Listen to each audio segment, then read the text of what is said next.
Hi, welcome back to Snark and Spark. My name is Emily, and today is going to be a long one. So, buckle up, grab a drink, grab a snack, grab a project to work on, because I got a lot to talk about. So, we're going to talk about November, what everything happened in November stitchy wise, and then we're going to talk about December plans. Everything December stitchy plans, December reading plans, 2023 plans, like what is going on so far that I've got. And then at the very end, I'm going to do a big life update. So I am not in my desk chair, I'm in my husband's desk chair. What you see behind me is my desk chair because my cat, I'm going to regret picking this up, but Washington decided that my desk chair is where he was going to take his nap. And of course, I am a nice cat mom and I can't move him. That's an unspoken rule. So, did not move my cat. Let's talk about November stitching. I'm kind of glazing over November books because, I don't know, I feel like I read a lot of books in November. I listened to quite a few audiobooks, but nothing really stands out of like, oh yeah, that was the best. So, I don't know. I'm reading a really good book right now. We'll get into that. Let's talk November stitching. So,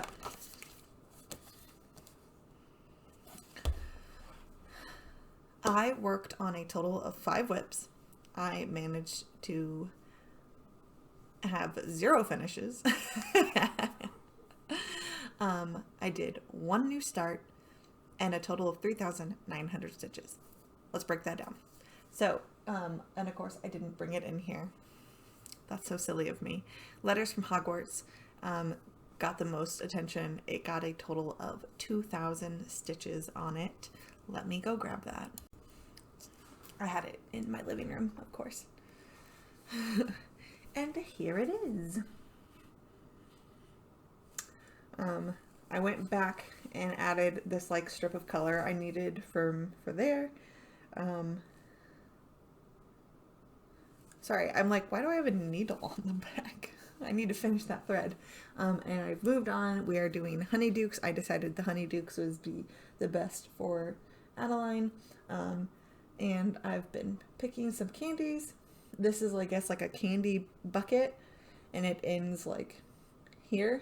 And then the envelopes start like right beneath it. But there's still some like open space that I don't really care for. This chapter felt very bare. And so some of the other candy options are smaller. And I'm just going to kind of fill in some of those spaces. So this is a chocolate frog. I'm really proud of this chocolate frog. I love the way this turned out. I even like messed up one of my stitches and you can't tell. I did the wrong color. Like up in here somewhere. But we've got a frog. This is a sugar quill. This is a cauldron cake. This is a pumpkin pasty. These are the different coins, of course. Those coins were a butt to stitch because there's like back stitching and French knots. This one has a couple different colors in it. It's just ridiculous. But some of the other things, like obviously there are Bertie Bott's jelly beans, and I was just gonna kind of sprinkle some of those because they're not very big. Sprinkle some of those in here, and then there's like there's a thing for the slugs, for like jelly slugs, and I was gonna do like 1 or 2 of them right in here because they'll fit. Yeah, and then just kind of see what like space I have like right up in here. Maybe do a couple other jelly beans and just play around with it because I can. So, sorry, curse of filming, right? You start filming and something on your face happens. Mine, of course, is my eye. But I basically did all of this past month in November. And I do know my stitching count is a little low in comparison to, like last month. And the month before that, I was slowly going up and up. I think this is let's see, August. Yeah, this has been the smallest since August of stitch count, and I will talk about why when we get to the personal stuff. Okay. Cathedral Woods Goddess. So technically, I started Cathedral Woods Goddess on October 31st, but I didn't really work on it except for through this month. It got a total of 700 stitches. She is on a scroll rod set.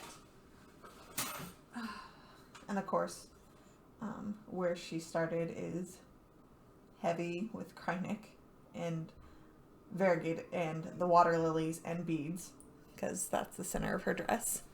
This is 700 stitches. So this like right here is like the middle. So no matter like where you go, it's gonna be. I do beading and Krynic as I stitch. I do not save them for last. I do them as I go because I have found that beading is not my favorite, and if I leave it till the end of like that's all there is, I won't do it because it's just tedious. So I'd rather do it as I go and be done with it. And plus I don't know, I just like seeing it come alive. So I am using one of the called for colors to bead. I find a DMC thread that matches the bead, and I use that. I do have beading like thread. I have like Nymo thread, but it's really slippery. I struggle to anchor it on one of the pieces where I did use it. Those beads have actually come undone, and I'm now stuck with a piece where the beads are coming loose, and nobody likes that. So I like using thread because I know how to anchor it securely and keep the beads from falling off. And as you know, Krynic is a bitch. So I also do it like as I go. I will like cut a strand and do a strand of Krynic and then go back to doing the DMC and the water lilies. There is water lilies in here. It is copper is what it's called. You can see it looks really good. It's showing up really nicely. It's like all around here in this middle part, and it's up here around like the Krynic. So I said it's called its name right. It's called copper.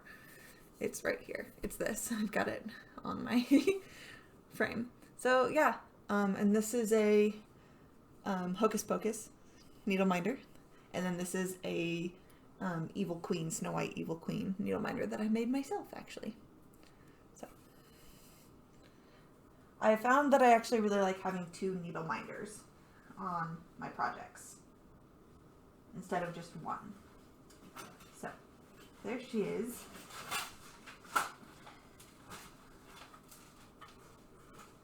Go in there. She's got her own bag. Okay, then we have Read Now, which is my oldest whip. I put a total of 400 stitches in this one, slowly but surely. And all 400 of them, come here,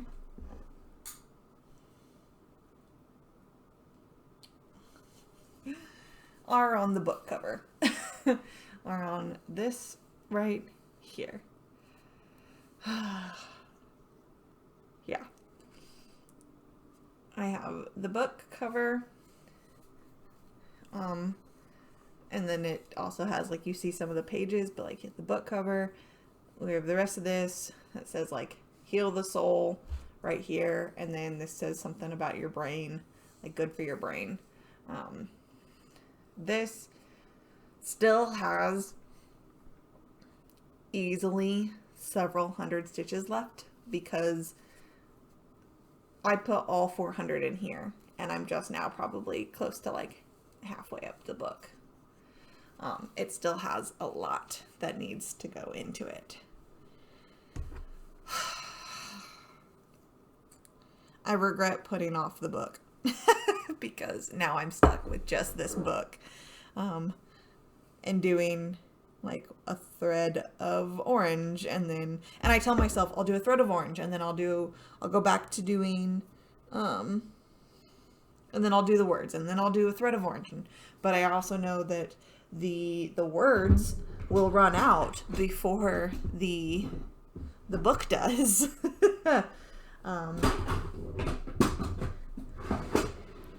And if I don't have any other words left to prompt me, then sorry, there's a hair. That's my finger. There's a hair next to my camera. Got it. Sorry. So there's that. I only did 400 stitches on it.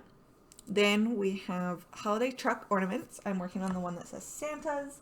Why it says Santa's, as in like apostrophe S and not just Santa, I don't know, but it says Santa's.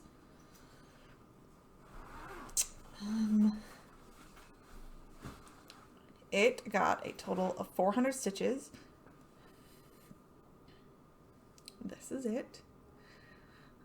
So I've actually made a boo-boo on this, and I decided I was not going to try and take it out and fix it. I'm going to leave it, and I will show you what my boo-boo is. So let me get the cover photo out so you can see. I'm working on this one, okay? It is a red plaid, right? Little green squares and an orange line, like goldeny orange line that goes through it.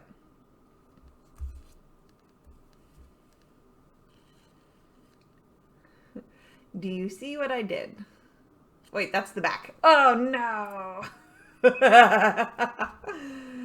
Do you see what I have done? Oof. So this right here, this dark green, and this dark green are supposed to be this orangey yellow. Yeah. So what happened was the symbol for that green and the symbol for that yellow are incredibly similar. They are basically the same. And so I looked at it, looked at my thread organizer and went, that one. And I stitched the green, and it wasn't until later when I was looking at the symbols and I was comparing, I was like, that's supposed to be the same. And then I looked back at my thread organizer and I went, I misread the chart. So completely on me. Luckily, it was like I had only done this section. Like I didn't go further. And so I really don't care. I don't think it looks that bad. Like, yeah, it doesn't match, but I'm kind of playing it off as like, this is the trunk. This is the back of the car. So who cares? Besides, anyone I give this to is just going to be, sorry, I got really close to the camera there. Anyone I give this to is going to just be happy they got a gift, right? That's how I view it. They're not going to know that I made a mistake. So I'm not worried about it.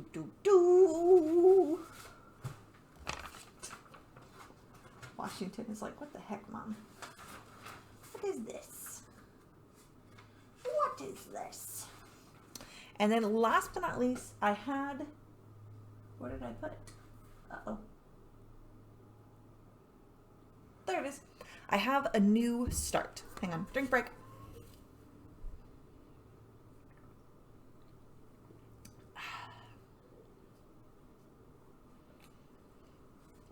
Do you like my koozie? Cookies and Dreams. 1, love that statement. 2, it's a cookie company here where I live in Iowa. It's a local cookie place and they make the best cookies. I love them so much. They used to have a place that was right around the corner from my work and they have closed that location, sadly, but also probably a good thing because I would just like walk down there and buy like a dozen cookies that I didn't need because they were delicious. Okay, let me show you my new start. So, I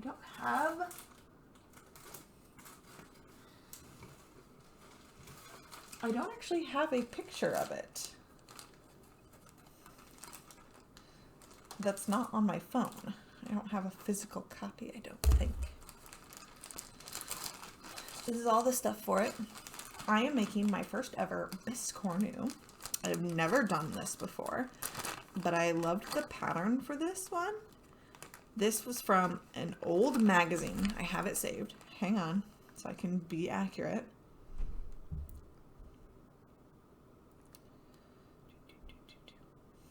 This was from the May 1st, 2018 issue of the World of Cross Stitch magazine. It is a whole thing of like peacock themed stitching accessories. There's like a scissor fob, a scissor holder, like a needle book,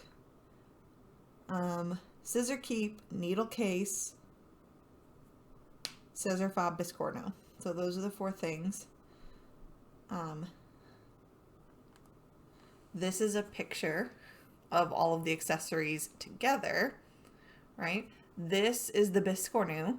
That's one side of it. And then I have a picture of the other side. Ba-da-bop. So, there's that.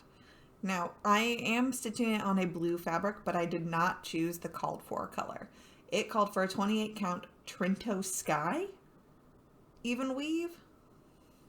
I didn't pick that. I picked a 28 count Cashel linen in ice blue. And I have 2 pieces of it. So this is it. This is the color. I have 2 pieces. Both of them are 9x13s. So this is the fabric. It's called, like I said, ice blue. I got it from 123 Stitch. I don't know who it's actually by. I just know that it's from 123. I got it from 123 Stitch because I have my invoice in here with it. So that I can see everything. I have all of the floss in this bag as well. I have my address on it.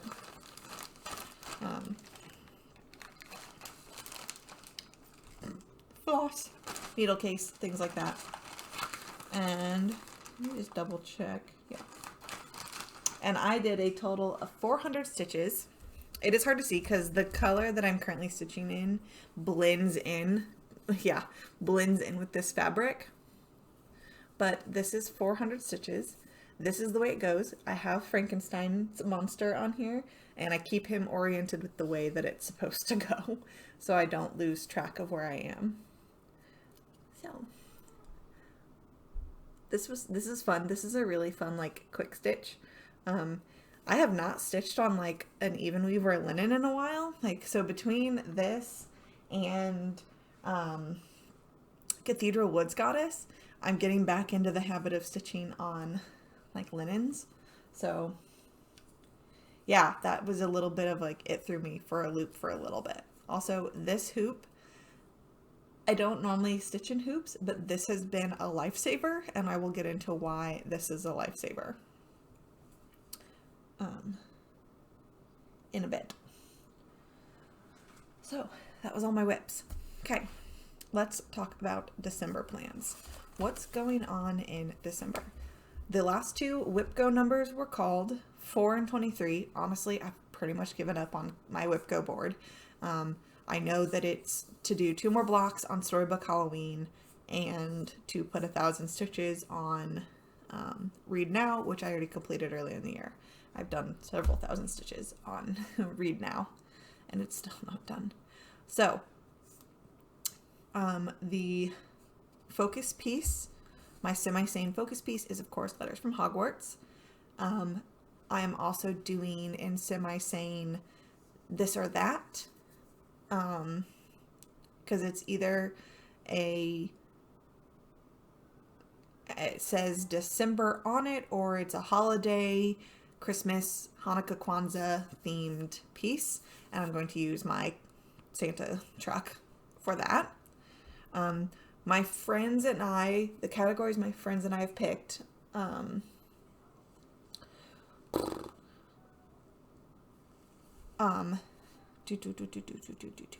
There are 5 of those. Sorry, my brain is. So the 5 categories are pattern type PDF, pattern type paper, longest since last worked on, struggle bus, and started 2+ years ago. So for pattern type PDF, I am doing Letters from Hogwarts. For pattern type paper, I'm doing Peacock Biscornu. Longest since worked on is Storybook Halloween. And struggle bus is Santa's truck, because it is a struggle. And 5 started 2+ years ago is Read Now. So again, I have a goal of doing 400 stitches on all of those again. So for a total of 2,000 stitches for the month of December. Now, of course, Sammy being Sammy has suggested that if we wanted, we could ask her to pick one of our choices to challenge us to do like an extra 300 stitches on them, right? So I was like, yeah, pick one, do it. I was convinced she was gonna pick like my holiday truck. I was convinced she was gonna pick this ornament or Read Now, and I was gonna lose my mind, right? Nope, picked Letters from Hogwarts, which I'm totally cool with because I wanted to finish it by the end of this year. It's not gonna happen, but I did want that to happen. It just means I'm gonna make sure it really gets a lot of love. I'm still gonna try and do my daily 100s on things and then move on to doing Letters from Hogwarts. And my thought was to do my daily 100s on all of these like category pieces with my friends. And then once I've done that, go back through and look at my whips that still need to hit 1,000 stitches, which really at this point is just my newer starts. The only 2 that are hitting me right now is Peacock Biscornu and Cathedral Woods Goddess. This Cathedral Woods Goddess is at 700, so she needs 300 more, and Peacock is currently at 400, and so it needs 600 more. But then after that, technically, all of my whips will have hit 1,000 stitches, which was my big goal for the year, right? I wanted all of my whips to hit 1,000 stitches, if not finish them. So that puts me in a position of, okay, do I start a couple more things before the end of the year and just work on those pretty much primarily and try and knock those out of the park?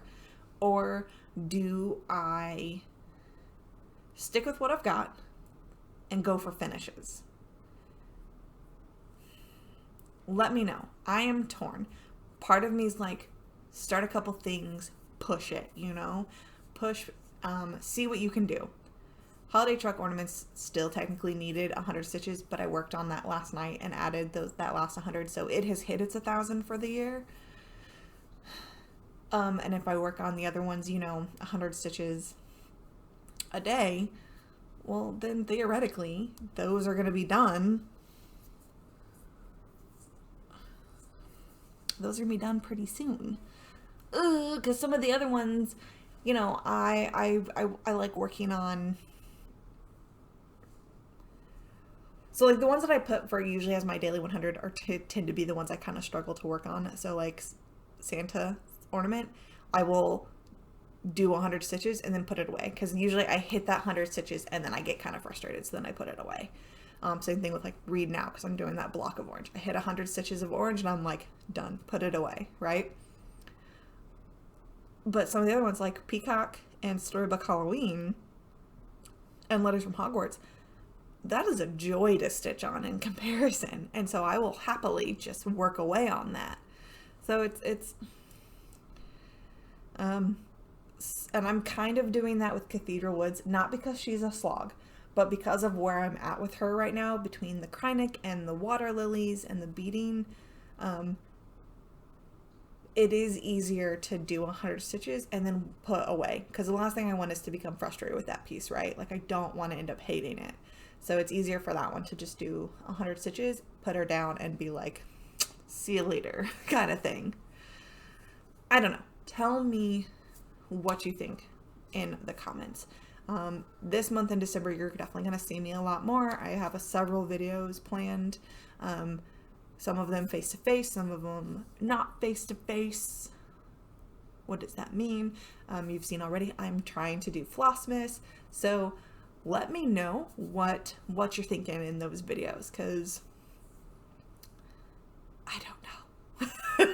I cannot decide. Because I've got things coming up, right, for 2023.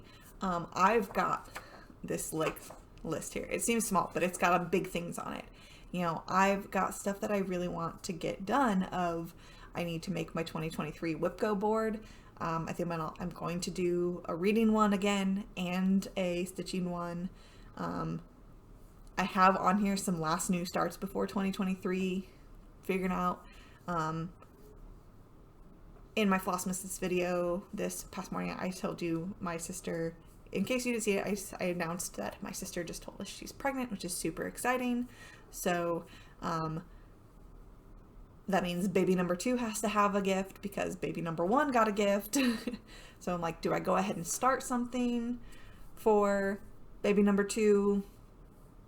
But I really want to also come up with some 2023 goals, and I want to workshop some of that with everyone, because, you know, I had said that the theme for 2023 is to stitch for me. I talked in the past that I really got stuck into this rut of stitching only for other people, primarily for other people, and really not having anything for me and for myself. And my husband going, well, honey, where's your stuff? Because you've picked all these patterns of things that you love and you're not making them. And that's what hit me. Like, he pointed that out, that I have this stuff, right? I have my stash of things that I have bought for me that I really, really liked. And instead of working on those or starting those, I put them to the side in favor of starting something to give to someone else. And I don't want my stitching to become primarily for the intention of giving it away. I want to keep some of that. And I have stuff that I want to put up. And so it's stuff like that, like 2023 stitch for me. I want to stitch things that I can put on display. I want to take the things that I have finished and actually mount them. I want to FFO them, either frame them or mount them in some way and put them up on my walls. So I got to come up with those things. You know, what are my goals, finishes, FFO goals? Do I need to look at stuff and UFO it? Do I have things that just aren't making me happy that I felt obligated to stitch? And if so, why am I doing that? Do I want to continue with like a daily 100 next year? And like working on balancing my stitchy time with reading and with quality time with my son and my husband and just stuff like that. So you're gonna have to see me some more. Now, last December plans to go over is December reading. So December reading, pretty much, I'm not going to hit my goal. I had set a personal goal of reading 90 books this year. That's just not going to happen. This summer was so busy, and I really just lost interest in like sitting down with a book. I'm not sure what happened. I feel like I started off the year really, really strong. I was listening to a lot of books. I read several books. And then I think I hit a slump with some of the books that I chose. Some of the like physical books that I sat down to read just wiped me out, kind of thing. And I hit like a weird slump because of it. And that has changed within the last couple months. I've definitely gotten back into, I listen to audiobooks at work, and that's been fantastic. Powered through some audiobooks, and I've listened to quite a few really good ones. I'm reading a fantastic book right now called Bacchanal. I am enjoying the heck out of that, by Victoria G. Henry. Go check that out. It's awesome. It's set like during the days of like the traveling circuses and carnivals kind of thing, and but you know, supernatural elements are at play here, and it's really freaking cool, and I'm really into it. It's a little spooky, it's a little creepy, but that's right up my alley, and I'm really enjoying this kind of like spooky fantasy novel. So yeah, that's definitely, so far, it's one of my top favorite books of the year. So, December reading. So I really want to finish the cross-stitch mystery books that we were doing for Magical Stitches. I think I have 3 left. I finished book number 7. I still need to read 8, 9, and 10.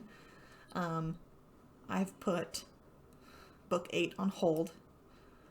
And then we are doing in Magical Stitches theme number 2, which is dark genres. And I think it's kind of a nice way to end the year. It's a good set of categories to finish because they seem like easy ones kind of. So it's a cult classic, a dark fantasy, gothic horror, and a speculative fiction. So I had to look up some of that stuff. So cult classics, basically what sounds like a classic that everyone just like lost their minds over, right? So think Clockwork Orange, stuff like that. I picked The Catcher in the Rye because honestly I've never read it, so I figured it was time, and it's really not that long. So The Catcher in the Rye by J.D. Salinger. I haven't decided what I'm going to pick for dark fantasy yet. I'm not too worried about that one because that tends to be, I like those books. I tend to really enjoy those books, so I'm not worried about it. For gothic horror, I picked Mexican Gothic. It is a newer, typically we think older things like Dracula, Nathaniel Hawthorne style of that, dark and gloomy Frankenstein, and typically marked by this big fight between man and some evil supernatural presence that does not necessarily have a happy ending. Unlike Gothic romance, which tends to have a happy ending. And then for speculative fiction, and I had to look that up. I was like, what is that? And speculative fiction, think science fiction, but not so science-y.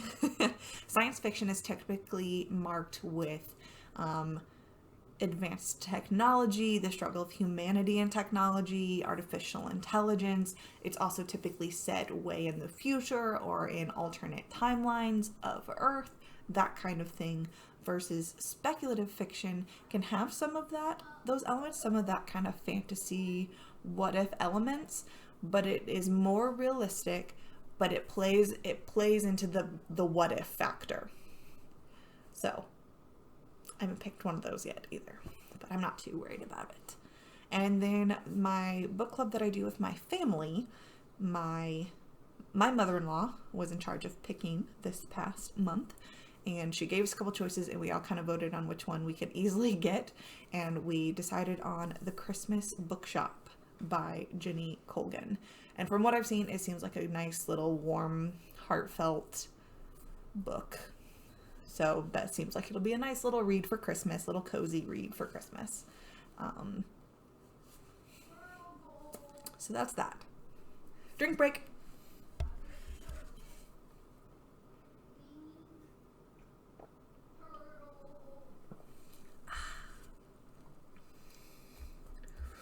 Okay. I am going to be moving into personal stuff. So if you are not interested, I'll see you later. I take no offense. I will happily talk to you in my next video, whenever that may be. If you're here to stay and you're here to listen, welcome. Thank you for joining me. Let's talk life. November was busy. I'm in my big comfy sweater because it's cold. Oh gosh. So November.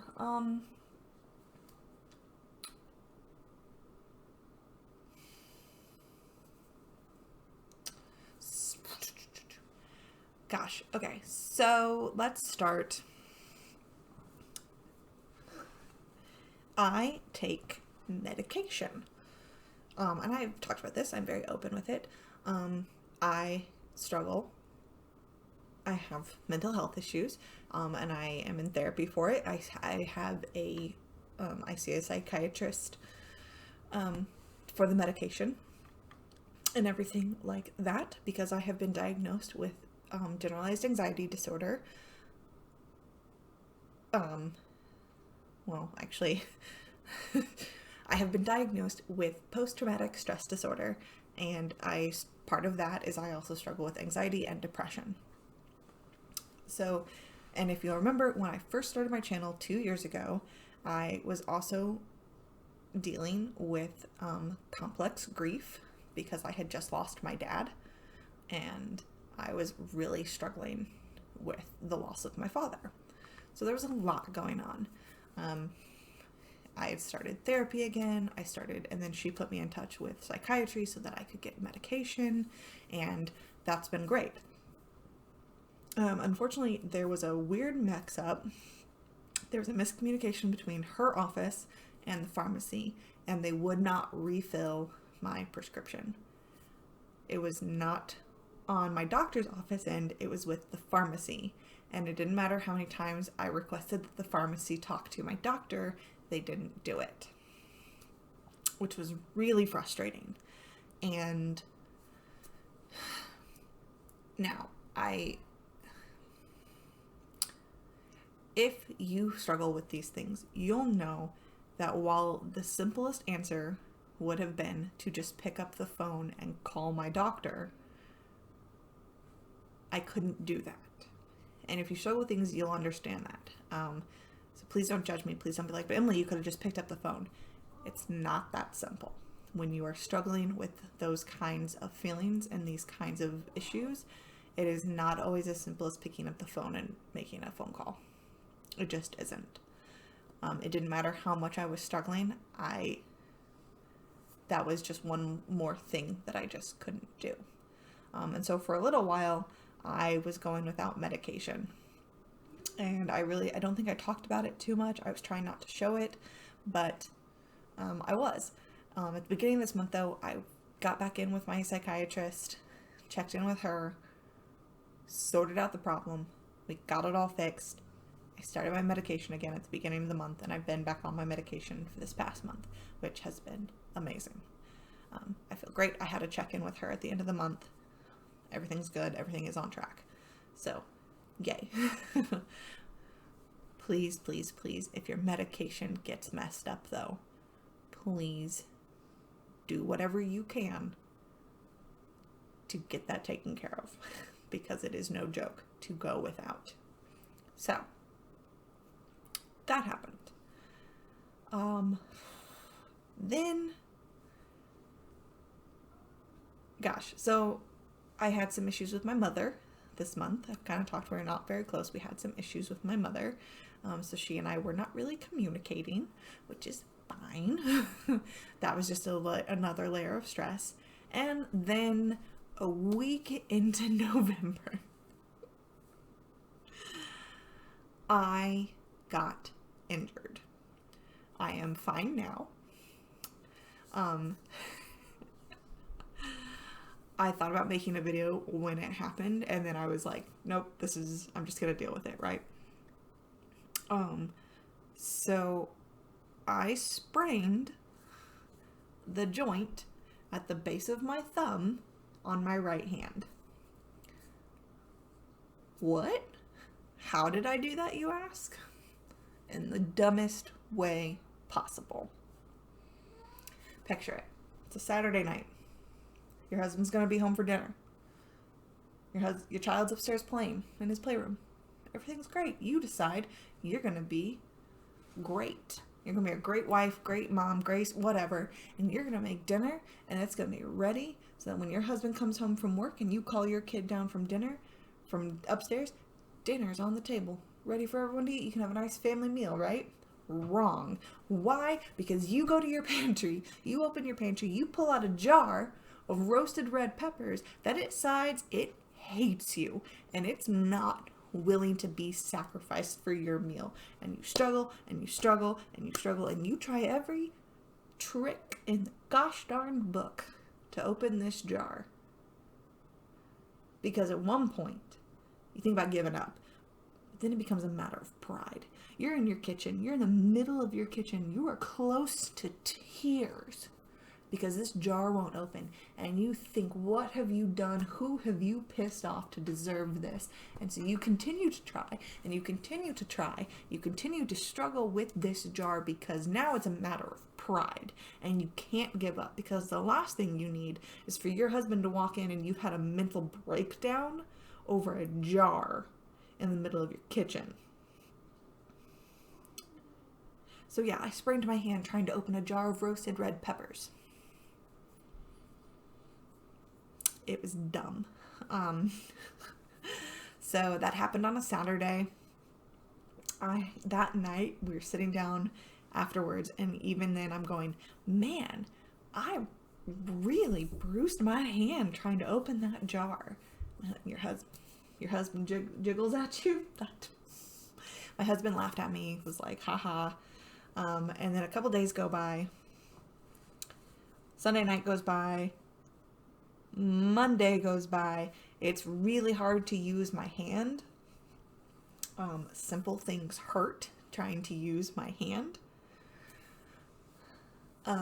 It had bruised. It was like this really dark purple bruise. Like this whole area of my hand was this big dark purple bruise. It had swelled. My hand was swollen. It was starting to swell, like the back of my hand into my fingers was starting to swell. Monday night before we're getting ready for bed, my husband takes my hand. No big deal, wiggling it, moving it, nothing.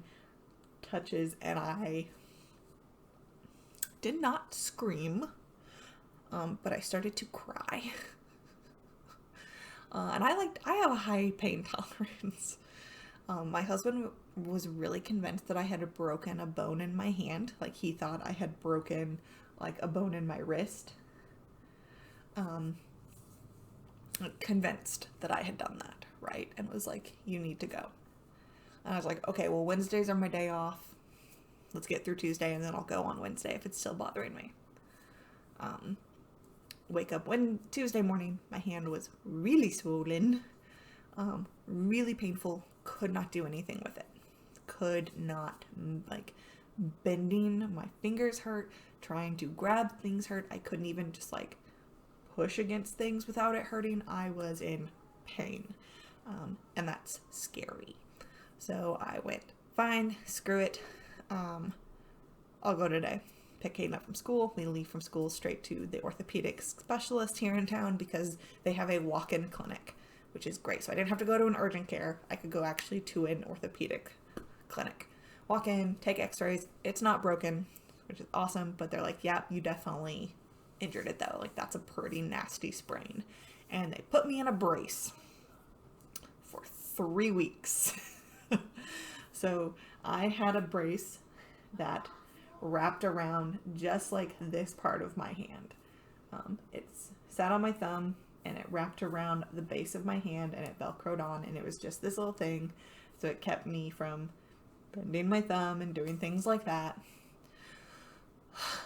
And that was my life for 3 weeks.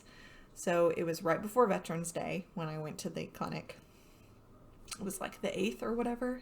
Like literally like a week into November, I injured myself. And then spent the next 3 weeks in a brace.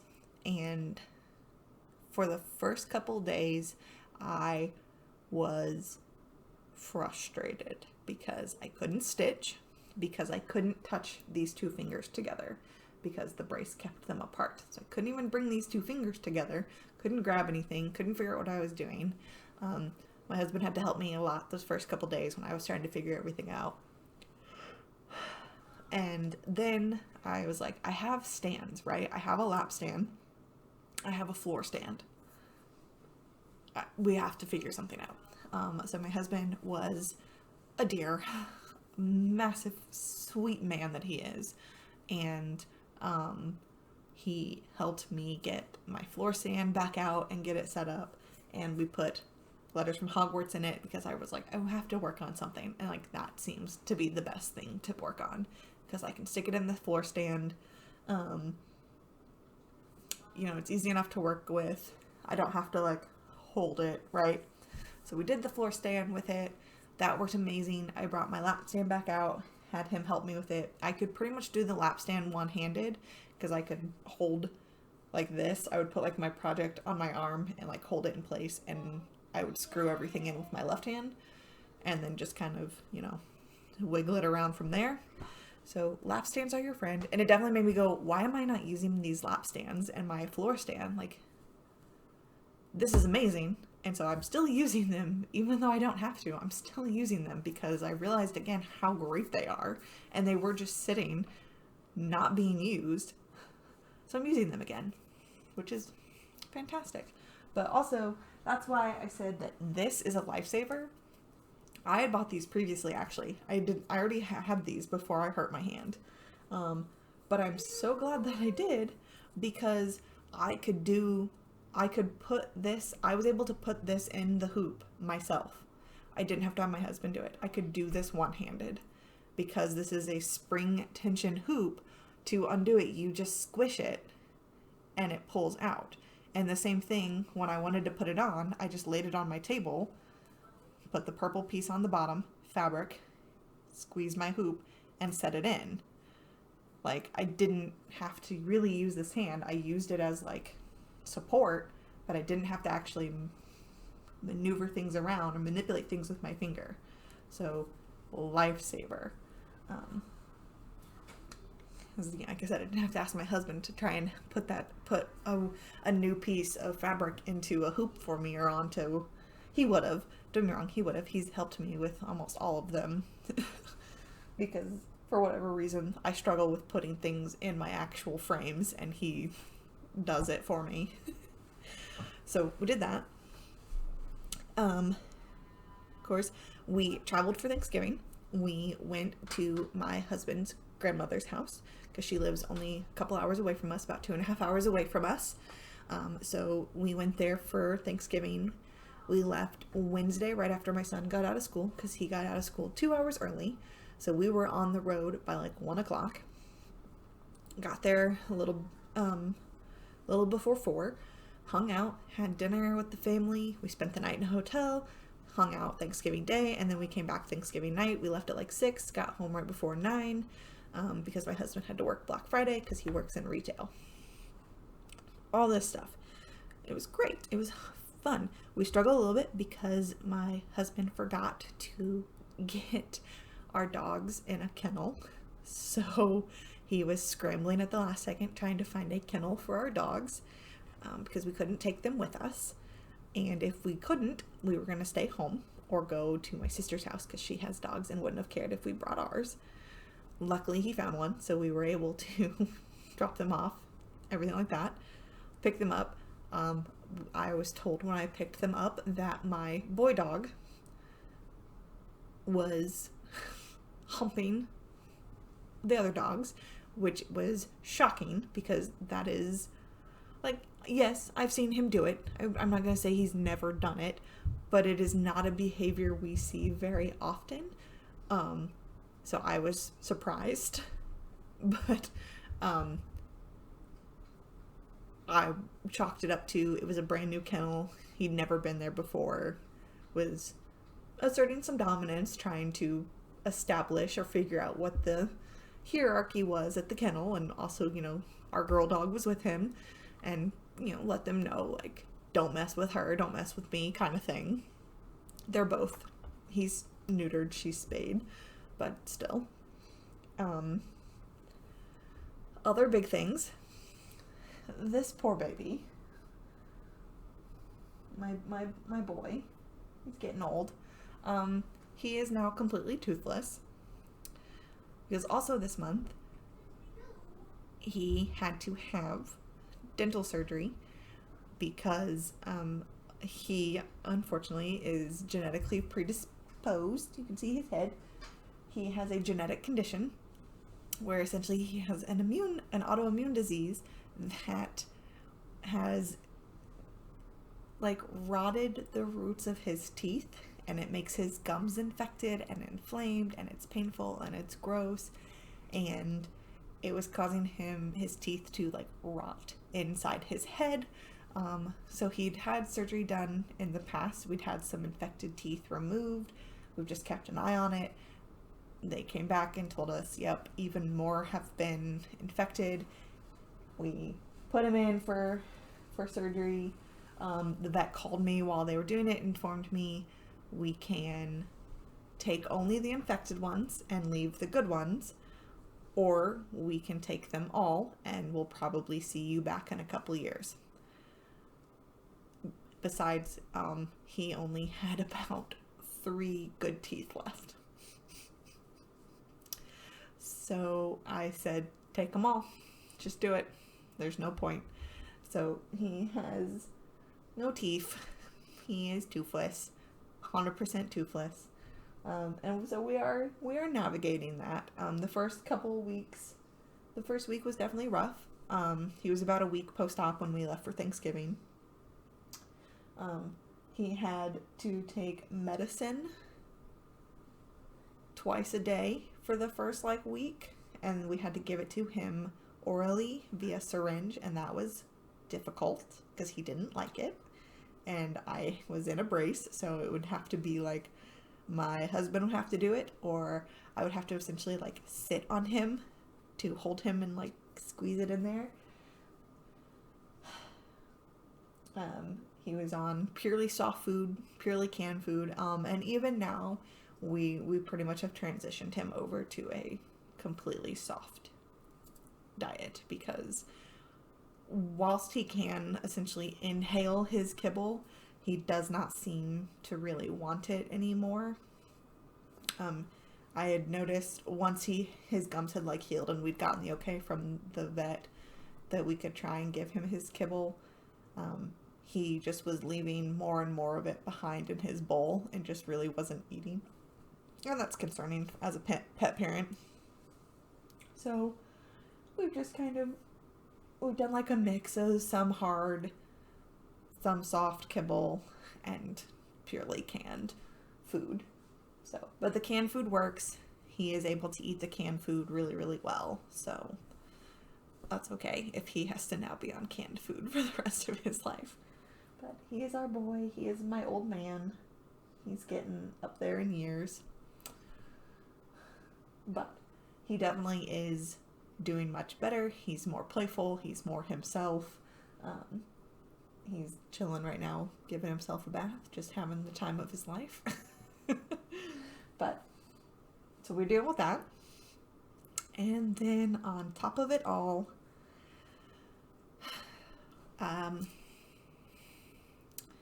sadly, my husband did not get the promotion. And we've been dealing with that. So he found out this past Monday after the holiday weekend that he did not get it. And he let me know. And so he is angry and disappointed and sad and hurt, because we really thought that this time was the time for him to be promoted. And it wasn't. So there's a lot of feelings there. He was really thinking this was it and was looking at houses and starting to try and make plans for our future. And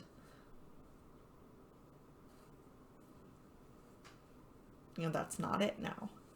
And for him, that's really hard. Part of me has a weird sense of relief. Not because I didn't want him to get the promotion, but because all of that stress is now done, right? We were so stressed because we didn't know if it was gonna happen. This has been going on since my last video. It's a month, right? Of just this stress of does he have it? Does he not have it? What happens next? Because if he does get it, things are gonna happen boom, boom, boom really quickly. We would have to move by the end of this month. There was a lot of stress, just this overarching level of stress. And then you add in all of the other things that happened this month, right? Our cat had to have dental surgery. I hurt my hand and was in a brace for 3 weeks. We were traveling to see family. We had other things going on with Caden's school. We had just all of this stuff, right? We had parent-teacher conferences. We had field trips. We had all of these things. And that's sitting there at the back of our minds. And it was affecting all of the plans we were making for next year. It was affecting what we were even thinking we were going to be doing for Christmas, because this was hanging over our heads. So there is that sense of relief, because now, like, yes, there's an answer, so that stress can dissipate, right? But I am sad, and I am hurting for him, and I am angry for him, because it does seem unfair, and there are details of it that I won't go into here, but I will say that it did feel as if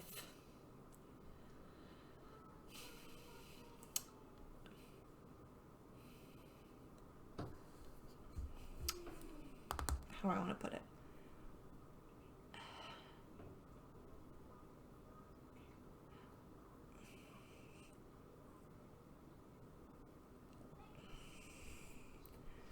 There were just details of it that felt unfair, is all.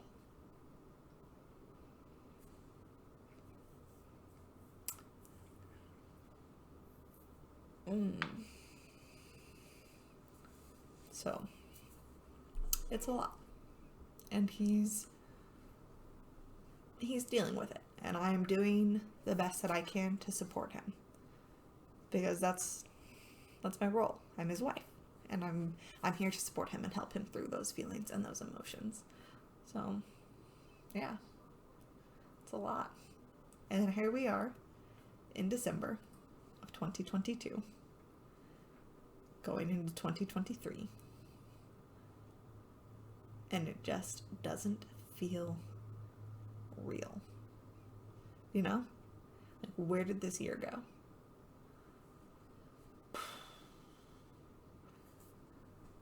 I've got a toothless cat, a 10-year-old son. My dogs are sleeping in there. My son's messy desk behind me. There's just a lot that's going on this year. So yeah, stay tuned.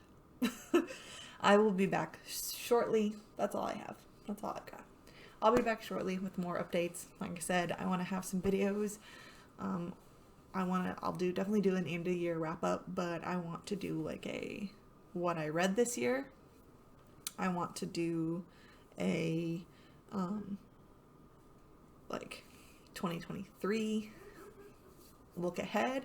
I would like to do a whip parade of things that I'm going to be show you all the things I'm taking with me into 2023. I'm considering doing a stash parade and showing you what's all in my box above my desk, because I haven't done that in a while, and I went through it looking for something recently and was like, I don't remember owning this. So I want to do that and just show everyone what I've got. I've got things right here next to me that I'm going to do soon. I bought magazines recently, and I want to do some flip-throughs. There's a lot. There's a lot.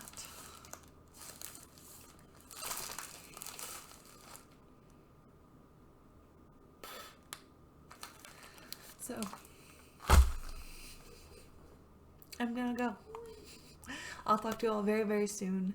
In the meantime, happy stitching, happy reading, happy watching, happy listening, happy doing whatever it is that makes you happy doing. Be easy with your hearts.